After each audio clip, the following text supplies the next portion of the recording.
do this, but as we speak right now, on the 28th, 28th for them in America, so it's 29th here today, 28th, he's on stage with the Cult. So, as in the Cult Electric, the Cult. The Cult, yep, the Cult. She sells massive. Sanctuary, Wildflower.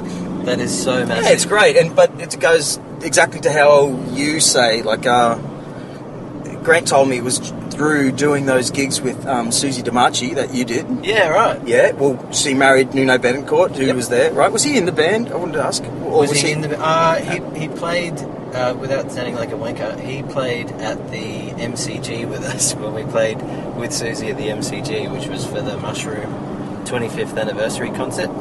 So wow, so just a small gig? Just a small gig. Wow, and really? Yeah, just Nuno Betancourt on rhythm guitar with us. Rhythm guitar too? Yeah. Well, Dave Leslie, who's another monster player, another great musician, from the Baby Animals, he did Susie's stuff with her as well. And yeah, Nuno got up just to fill out the sound, have a bit of fun with us, I guess. Great. Yeah. Did you do rehearsal with him? Yes, we did. Did you feel any Nuno? You know, you know what I'm saying? Like he's a great. But everyone's a great when you're up that level. But yeah, did you feel any? He was fairly reserved. He just did. I think he respected that it was Dave's gig. Okay. He played rhythm, sure, and played the hell out of the rhythm. But it's not like he got so his body language was in a submissive. Yeah, I understand. Yeah, I completely understand. He rocked out, band guys, and got into it, but he wasn't there to take the limelight from Dave or Susie or anything. So he was up the back as part of the rhythm section with me and Tanag, just rocking out. Well, Tanag told me ages ago. He said when he was in that band Mink that were loosely based around when he worked at Sony in Sydney. Yep. And he took Mink went to I think they even paid for a support with some band, and then it became Perry Farrell's Dog Star. Oh, right. Yeah, okay. they joined on a tour at that time. They did something with Kiss or something.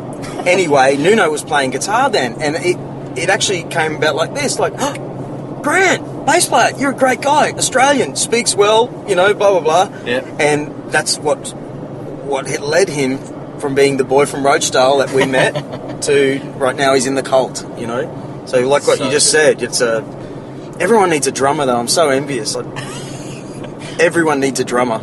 Well, I like to think so. Yeah. Or a bass player. Yeah, everyone needs guitar, take up the bass. Serious. That's serious. That's the advice. And when did you start drumming? When I was maybe 12-ish, I guess.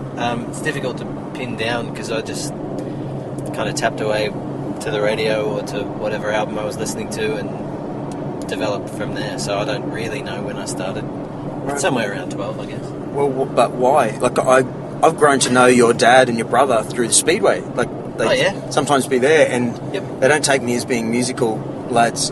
I don't know them, but no. Who was the musician? I don't really know. Probably no one in my family. My mum had taken piano lessons, but it's not like we had a piano and she'd play. I don't know what drew me to music. Sometimes I give the credit to the fact that when I was really young, my dad bought a massive big stereo system with these huge big black speakers and the big silver components, and it was in this big, it looked like a massive big robot. So you mean a hi-fi? A hi-fi system. Yeah. And he probably got that when I was about 5, and I just used to love putting records on it. I had a turntable. Cool. Used to love putting records on it, and maybe that's where it started. I don't really know. There was something so cool about the mechanics of the record and the sound it made. Dropping the needle. Yeah, and you were the sort of boss of the needle. Like you had to, you were running a certain machine. Yeah. Where you couldn't mess it up. You had to be good at it. That's right. Yeah. But someone bought, obviously, because it's not, most of the time it's some uncle that plays a guitar and you end up with a guitar in your hand. Yep. So it's odd that you ended up with a drum kit. Yeah. So you're tapping away with pens and then chopsticks and then what? Bought a set of drumsticks Wow. And then finally was able to afford a drum kit. Would you say it was your parents kind of saw it and they pushed you along, helped you along with the idea? Yeah, I had been playing trumpet for years. Maybe they thought the drums might be a bit quieter than the trumpet. They were always really supportive. Right.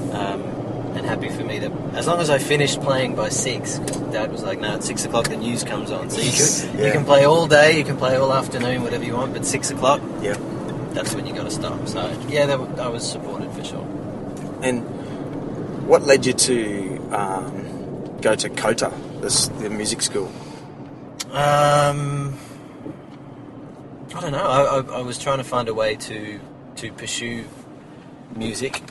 I knew that they wouldn't have a drum teacher there. I actually got into it as an audio engineer. They had 2 halves to the course. You could do it as a performer or do it as an engineer. So I got accepted as an engineer. And as soon as I got there, then all I wanted to do was play drums with all the other musos. Right. Of which one of them was Chris Cleeve, and yeah, we started jamming out together at COTA, and then he went, I'm putting my old band back together. Yeah. Which is how I met you and Tano. Right. And then we travelled. We did. We travelled. Yeah, we moved to Sydney.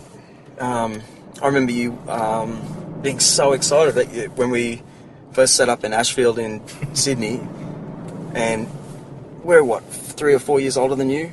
Yeah. Yeah? Yep. So we were already being, we're advanced in our partying, I always thought, to some bad limits too. But you got one of the first guys in the house to get a job, and it was at Westfields at Blacktown. Bankstown. Bankstown.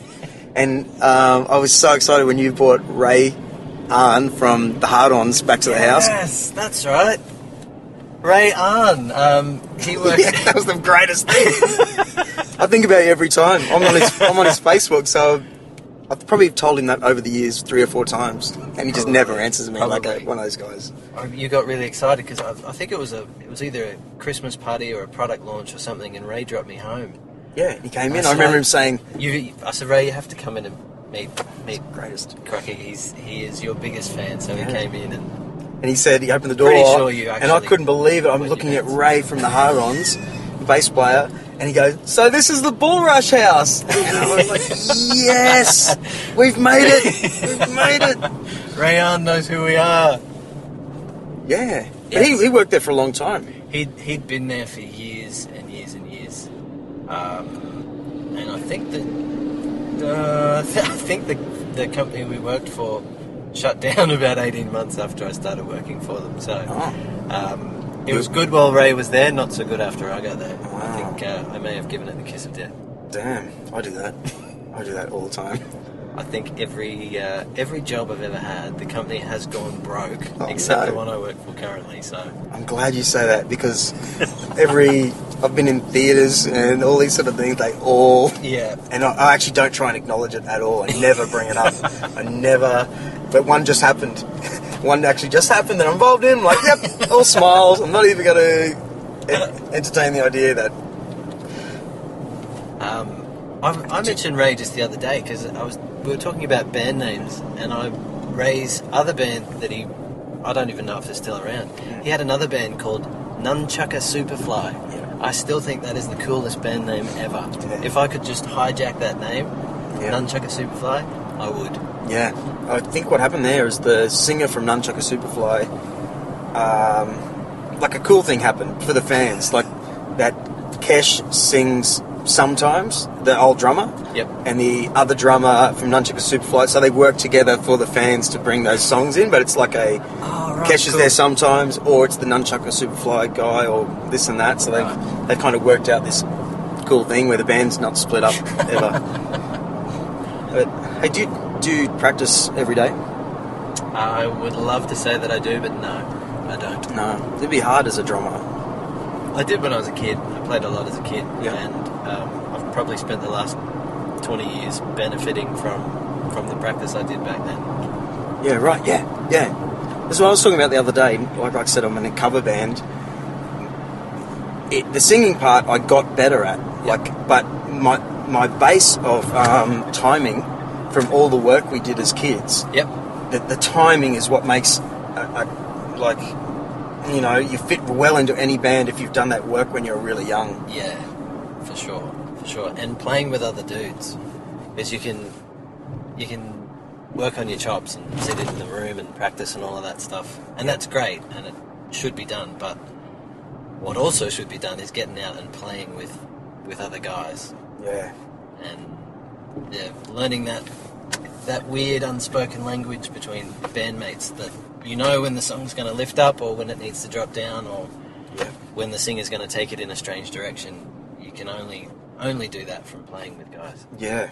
And what about those magical moments where it kind of sounds clunky and it's not working, and then all of a sudden everyone sort of has their head down, and then wow, it sounds like some music. Yeah. It just jolts through you, and you keep playing with strangers, and you sort of look at each other going, do you hear that? Yeah. Like, it happened. This is it, you know? Yeah. We've concentrated on this one thing. Tell me some drumming nerd stuff. Like, what sort of kit are you using? Drumming nerd stuff. I'm currently using a Metro kit. So there's a guy based here in Queensland, about 3 hours north of Brisbane, and he hand makes the kits. Wow. So he built a kit specifically for me, which is great. He builds all the shells. He even built the hoops on mine, because it's got wooden hoops. Puts them all together, finishes them off, lacquers them up. Amazing instruments. So yeah, I'm playing Metro drums. And your kit, what's it near to in say design, a Pearl export? Like what? No. Is there a language in drums like a? Oh, sort of. It's a 3-ply drum kit, which in drum nerd terms is kind of how they made the old Ludwig kits in the 60s. So the kit Ringo used to use. So as far as the way it's built, it's based on those really cool old 60s kits. But unlike those really cool old 60s kits, it's not falling apart. It's a brand new kit. So I get the joys of that, the sound and the reliability of a modern kit, which is great. Great. Someone makes drum kits. Isn't that amazing? It's incredible. I was talking to someone just the other day about the amazing thing that there is a man somewhere here in Queensland that is making these things by hand. He puts all the plies together, he bends them around, makes sure that they're all round and true and all of that sort of stuff. And and he would have started as just some kid, like wanting so, to maybe model airplanes, you know what I mean? Yeah. Like doing things with timber and someone actually guided him. Keep going with that. Like, you're doing great work. You know, it's funny how if you said to someone now, I'm going to go and make drum kits for a living, you didn't come from... People would probably try and talk you out of it. Yeah. But what the joy he'd see you playing Yeah. at the Sydney Opera House, right? Yeah. One of your next gigs. Yep. In one of his kits. Exactly. That's a front page story. Yeah. For a Brisbane. It is like it's a drum kit. Is it the shape? Obviously the shape and the timber makes the tone or the skin tension. Oh, it's all kind of linked, I guess. So a 3-player drum kit is fairly thin as far as the shells go. And from a technical standpoint, I believe that helps it to resonate more, so you get a longer sustained note when you hit the drums.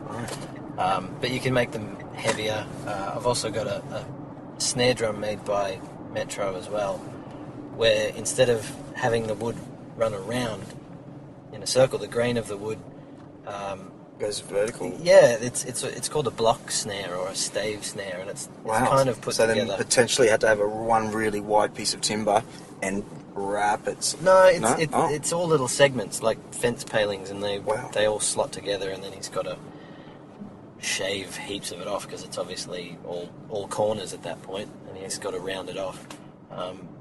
But that makes it heavier and vibrate less, so you get a really sharp, cracky sound. Right. So there's a lot of...